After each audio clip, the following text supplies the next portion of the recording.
alors aujourd'hui je vous parle de J'étais Dieu et malgré les apparences j'aimerais le rester de Fabien Seigné. Je sais pas si vous le voyez bien mais le livre est doré.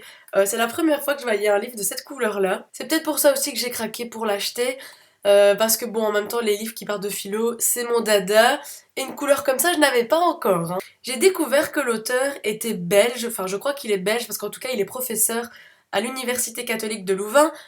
Donc je suppose qu'il doit être belge, du coup je suis encore plus ravie d'avoir lu son livre. C'est très rare que je lise un livre belge, parce qu'en général voilà sur internet on voit beaucoup d'auteurs français, anglais, américains, mais belge c'est très très rare donc je suis très contente. Alors en fait l'auteur a préféré écrire son bouquin sous forme de conte philosophique plutôt qu'un essai, ce qui est beaucoup plus abordable aux personnes pour se mettre à la place des personnages ou en gros de l'auteur qui va se mettre à la place de Dieu. Comme ça vous pouvez comprendre des choses qu'il ressent lui aussi. Donc l'auteur va essayer de se mettre à la place de Dieu et de découvrir ses envies, ses désirs et de les comparer avec les siennes. Et comme il est Dieu, bah il va aussi se trouver des points communs avec Jésus, mais lui vous dit bien qu'il aimerait bien avoir son petit paradis sur terre au lieu d'attendre d'être mort et de monter au paradis, qu'en gros ce serait là-bas qu'on aurait une vie parfaite entre guillemets. On comprend par là qu'on peut créer notre petit paradis sur terre,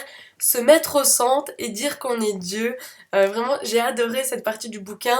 Voilà, il y a beaucoup d'autodérision parce qu'en même temps, je pense que c'est une particularité de l'auteur qui est belge.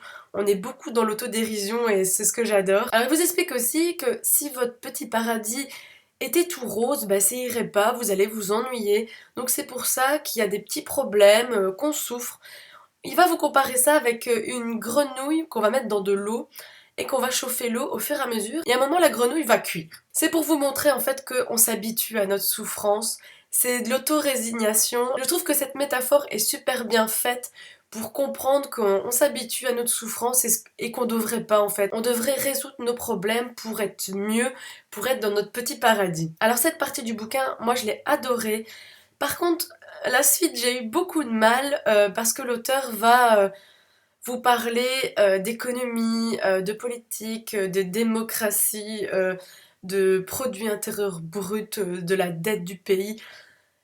J'ai énormément de mal avec ça parce que bon, j'ai eu quelques bases quand j'étais en secondaire, mais là ça commence à faire un petit peu loin.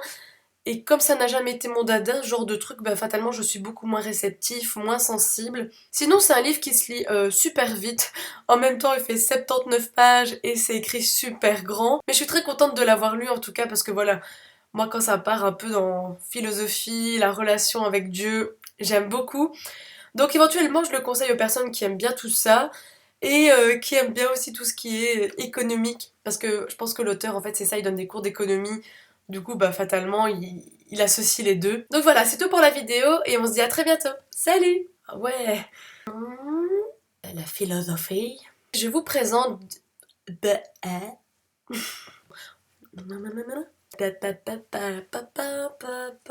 je n'y arriverai jamais.